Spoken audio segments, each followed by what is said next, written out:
1814. Argument. Comment Jean Chandos veut abuser de la dévote Dorothée. Combat de la Trimouille et de Chandos. Sa fière Chandos est vaincue par Dunois. Ô volupté, mère de la nature, belle Vénus, seule divinité, que dans la Grèce invoquait Épicure, qui, du chaos chassant la nuit obscure, donne la vie et la fécondité, le sentiment et la félicité, à cette foule innombrable, agissante, d'êtres mortels à ta voix renaissante. Toi que l'on peint désarmant dans tes bras, le Dieu du ciel et le Dieu de la guerre, qui d'un sourire écarte le tonnerre, rend l'air serein, fait naître sous tes pas les doux plaisirs qui consolent la terre. Descends des cieux, déesse des beaux jours, viens sur ton char entouré des amours que les zéphyrs ombragent de leurs ailes, que font voler tes colombes fidèles, en se baisant dans le vague désert. Viens échauffer et calmer l'univers, viens, qu'à ta voix les soupçons, les querelles, le triste ennui, plus détestable qu'elle, la noire envie et l'œil louche et pervers, soient replongés dans le fond des enfers, et garrottés de chaînes éternelles, que tout s'enflamme et s'unisse à ta voix, que l'univers en aimant se maintienne. Jetons au feu nos vains fatras de loi, n'en suivons qu'une, et que ce soit la tienne. Tendre Vénus conduit en sûreté le roi des Francs qui défend sa patrie. Loin des périls conduit à son côté la belle Agnès à qui son cœur se fie. Pour ses amants de bon cœur je te prie. Pour Jeanne d'Arc je ne t'invoque pas, elle n'est pas encore sous ton empire. C'est à Denis de veiller sur ses pas, elle est pucelle et c'est lui qui l'inspire. Je recommande à tes douces faveurs, sous la Trimouille et cette Dorothée, verse la paix dans leur sensible cœur. De son amant que jamais écarté, elle ne soit exposée aux fureurs des ennemis qui l'ont persécutée. Et toi, commu, récompense Bono, répands tes dons sur ce bon Tourangeau qui sut conclure un accord pacifique entre son prince et ce Chandos cynique. Il obtint d'eux avec dextérité que chaque troupe irait de son côté, sans nul reproche et sans nulle querelle, à droite, à gauche, ayant la Loire entre elles. Sur les Anglais, il étendit ses soins, selon leur goût, leur mœurs et leurs besoins.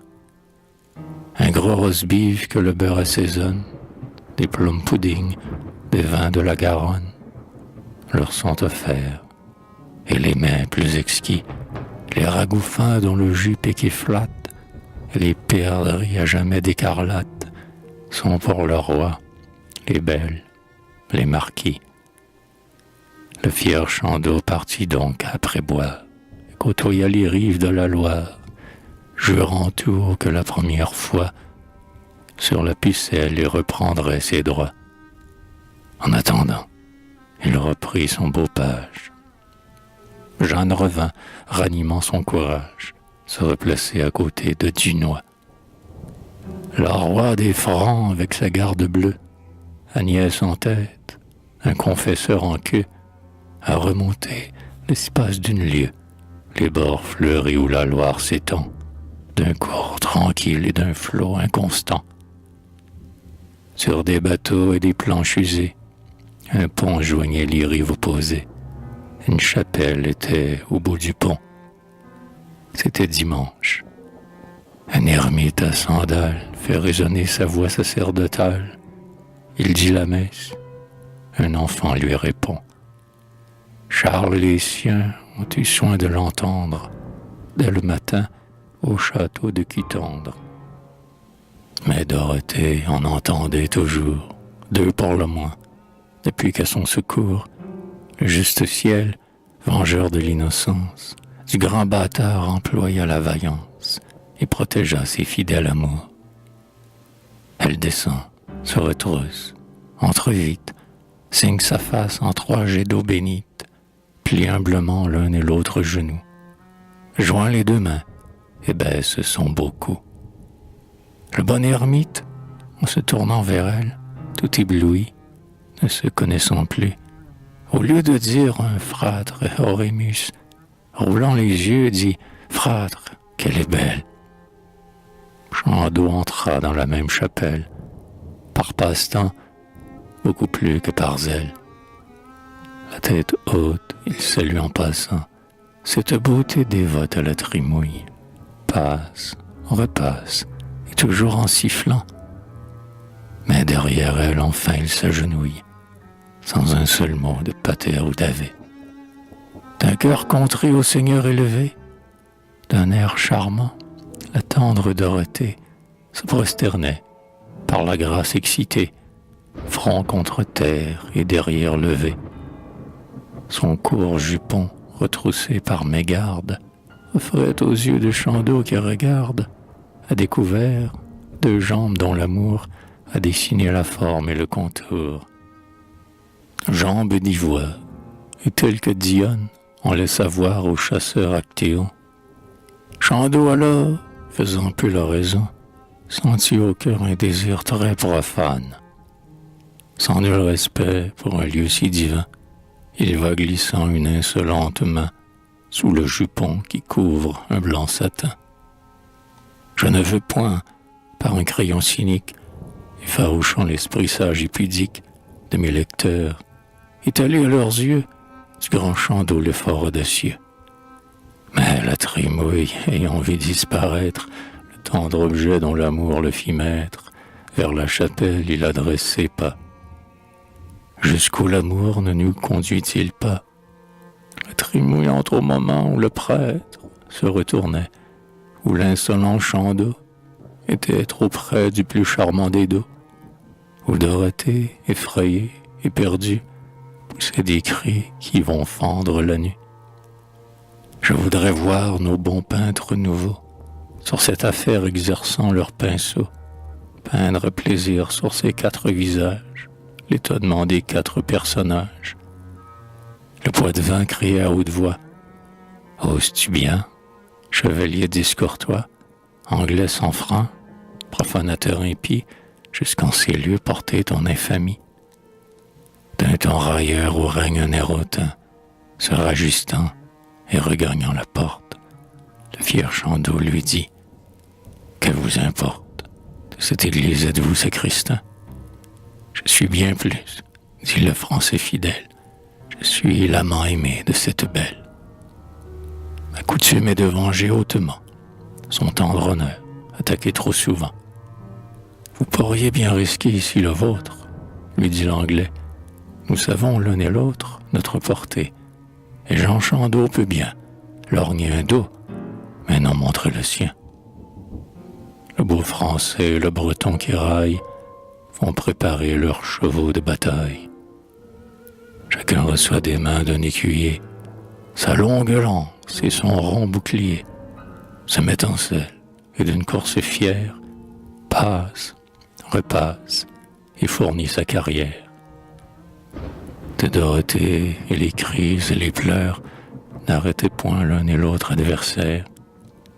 Son tendre amant lui criait: « Beauté chère, je cours pour vous, je vous venge ou je meurs. » Il se trompait, sa valeur et sa lance brillaient en vain pour l'amour et la France. Après avoir en 2 endroits percé de Jean Chandos le haubert fracassé, prêt à saisir une victoire sûre, son cheval tombe et, sur lui renversé, d'un coup de pied sur son casque faussé, lui fait au front une large blessure. Le sang vermeil coule sur la verdure. L'ermite accourt. Il croit qu'il va passer, crie une manus et le veut confesser. Ah, Dorothée, douleur inouïe, près de lui sans mouvement, sans vie, ton désespoir ne pouvait s'exhaler. Mais que dis-tu lorsque tu pus parler? Mon cher amant, c'est donc moi qui te tue. De tous tes pas, la compagne assidue ne devait pas un moment s'écarter. Mon malheur vient d'avoir pu te quitter. Cette chapelle est ce qui m'a perdu, et j'ai perdu la trimouille et l'amour pour assister à 2 messes par jour. Ainsi parlait sa tendre amante en larmes. Chandour riait du succès de ses armes. Mon beau Français, la fleur des chevaliers, et vous aussi, dévote Dorothée, couple amoureux, soyez mes prisonniers. De nos combats, c'est la loi respectée. J'eus un moment Agnès en mon pouvoir, puis j'abattis sous moi votre pucelle. Je l'avouerai, je fis mal mon devoir, j'en ai rougi. Mais avec vous, la belle, je reprendrai tout ce que je perdis, et la trimouille en dira son avis. Le Poitevin, Dorothée et l'ermite tremblaient tous 3 à ce propos affreux, ainsi qu'on voit au fond des entrecreux une bergère éplorée, interdite, et son troupeau que la crainte a glacé, et son beau chien par un loup terrassé. Le juste ciel, tardif en sa vengeance, ne souffrit pas cet excès d'insolence. De Jean Chandos les péchés redoublés, filles et garçons, tant de fois violés, impiété, blasphème, impénitence, tout en son temps fut mis dans la balance, et fut pesé par l'ange de la mort. Le grand Chinois avait de l'autre bord vu le combat et la déconvenue de la trimouille. Une femme éperdue qui le tenait languissant dans ses bras, l'ermite auprès qui marmotte tout bas, et Jean Chandos qui près d'eux caracole. À ses objets, il pique, il court, il vole. C'est alors l'usage en Albion qu'on appela les choses par leur nom. Déjà, du pont franchissant la barrière, vers le vainqueur il s'était avancé. Fils de putain, nettement prononcé, frappe au tympan de son oreille altière. Oui, je le suis, dit-il d'une voix fière.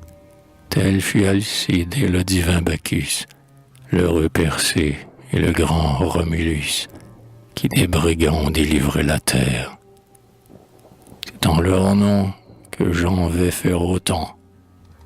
Va, souviens-toi que d'un bâtard normand, le brave vainqueur a soumis l'Angleterre. Ô vous, bâtards du maître du tonnerre, guidez ma lance et conduisez mes coups. L'honneur le veut, vengez-moi, vengez-vous. Cette prière était peu convenable. Mais le héros savait très bien la fable. Pour lui la Bible eut des charmes moins doux. Il dit et part.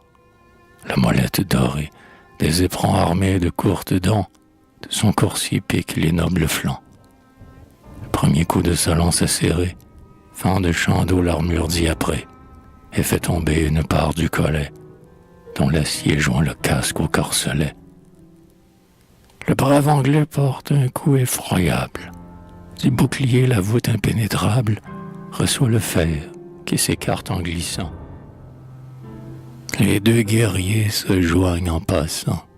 Leur force augmente ainsi que leur colère. Chacun saisit son robuste adversaire. Les 2 coursiers, sous eux se dérobant, débarrassés de leur fardeau brillant, s'en vont tempérer dans les campagnes. Tels que l'on voit dans d'affreux tremblements, de gros rochers détachés des montagnes, avec grand bruit l'un sur l'autre roulant. Ainsi tombaient ces 2 fiers combattants, frappant la terre et tous 2 se serrant.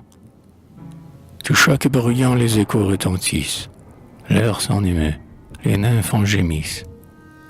Ainsi qu'en mars, suivi par la terreur, couvert de sang, armé par la fureur, du haut des cieux descendaient pour défendre les habitants des rives du Scamandre, et quand Pallas animait contre lui, sans reléguer dont elle était l'appui, la terre entière en était ébranlée. De l'Achéron, la rive était troublée, et, pâlissant sur ses horribles bords, Pluton tremblait pour l'empire des morts. Pareil au flot que les hauts temps soulèvent, avec fureur nos guerriers se relèvent, tirent leurs sabres, et sous 100 coups d'hiver, rompent l'acier dont tous deux sont couverts. Déjà le sang, coulant de leurs blessures, d'un rouge noir avait teint leur armure. Les spectateurs, en foule se pressant, faisaient un cercle autour des combattants, le cou tendu, l'œil fixe, sans haleine, n'osant parler et remuant à peine. On en vaut mieux quand on est regardé. L'œil du public est aiguillon de gloire. Les champions n'avaient que préludé ce combat d'éternelle mémoire. Achille, Hector et tous les demi-dieux, les grenadiers bien plus terribles qu'eux, et les lions beaucoup plus redoutables, sont moins cruels, moins fiers, moins implacables, moins acharnés.